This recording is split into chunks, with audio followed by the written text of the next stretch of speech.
اب میں آپ سے بات کر رہا ہوں کابینہ کی میٹنگ پہ، لیکن اس سے پہلے میں بھی ایک خط دکھانا چاہ رہا ہوں۔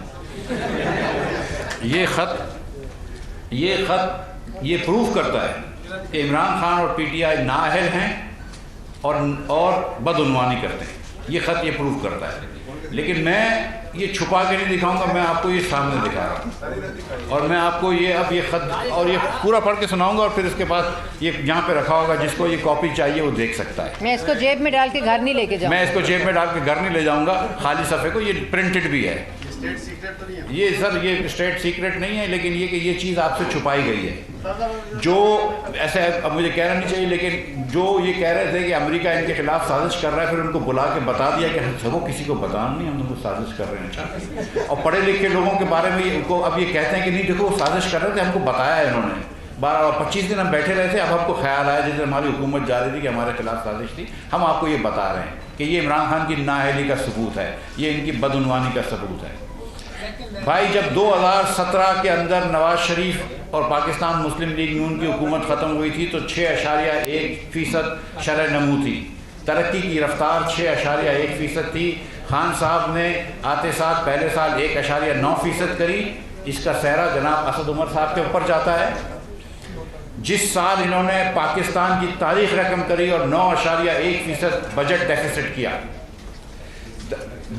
ایک مہینے پہلے انہوں نے کہا تھا کہ 7.1 ارب روپیہ ہوگا، اور پھر 9.1 ارب روپیہ ڈیفیسٹ ہوا، جو تاریخ کا سب سے زیادہ ڈیفیسٹ تھا۔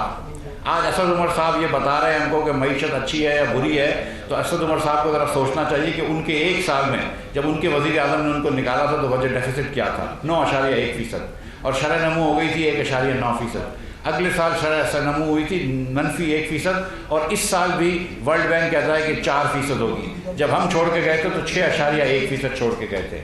ہم مہنگائی چھوڑ کے گئے تھے 3.9% پہ۔ مارچ کے مہینے میں مہنگائی 12.7% ہے۔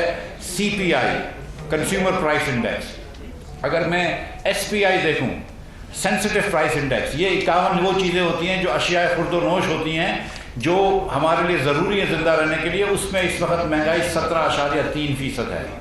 اور پاکستان کی تاریخ کو آپ جا کے دیکھ لیں کہ ہمیشہ اربن ایریاز میں، شہری علاقوں میں تھوڑی سی کھانے پینے کی چیزیں مہنگی زیادہ ہوتی تھی بنسبت دیہی علاقوں میں۔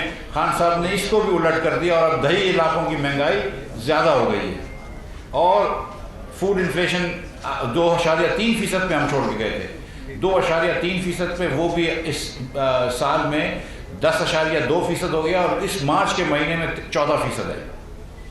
تو یہ خان صاحب کر کے گئے۔ فسکل ڈیفیسٹ کی بات کرتے ہیں، بجٹ ڈیفیسٹ کی بات کرتے ہیں۔ بجٹ ڈیفیسٹ ہمارا مسلم لیگ نون کے 5 سالوں میں 1600 ارب روپے تھا اوسط بجٹ ڈیفیسٹ۔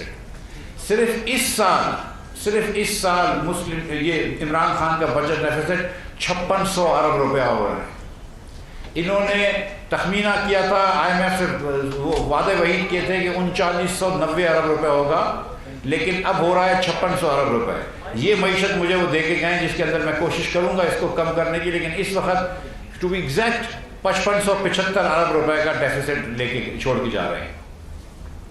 اس کے بعد ٹیکس کلیکشن دیکھ لیجئے، تو جہاں ہم 11.1% پہ چھوڑ کے گئے تھے وہ 9.1% پہ آ گئے ہیں۔ ہم نے قرض جب چھوڑا تھا تو قرض اس وقت 24,952.9 ارب روپے تھا، دسمبر 31 کو 42,745 ارب روپے، اور ان 3.25 سالوں میں اگر آج تک گن لوں تو خان صاحب نے 20,000 ارب روپے سے زیادہ قرض لیا ہے 3.25 سال میں۔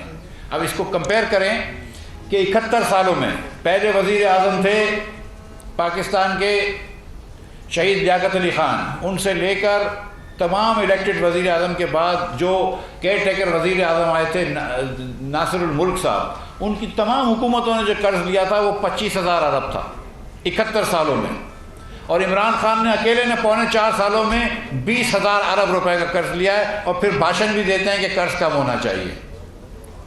اس کے بعد سالانہ ایوریج کیا ہے کہ مسلم لیگ نون 2,000 ارب روپے قرض دیتی تھی سالانہ، اور اس کے اندر ہم نے 11,300 میگا واٹ پاور پلانٹ لگا کے چلایا، اور اس کے علاوہ 12-13 ہزار میگا واٹ اور لگا۔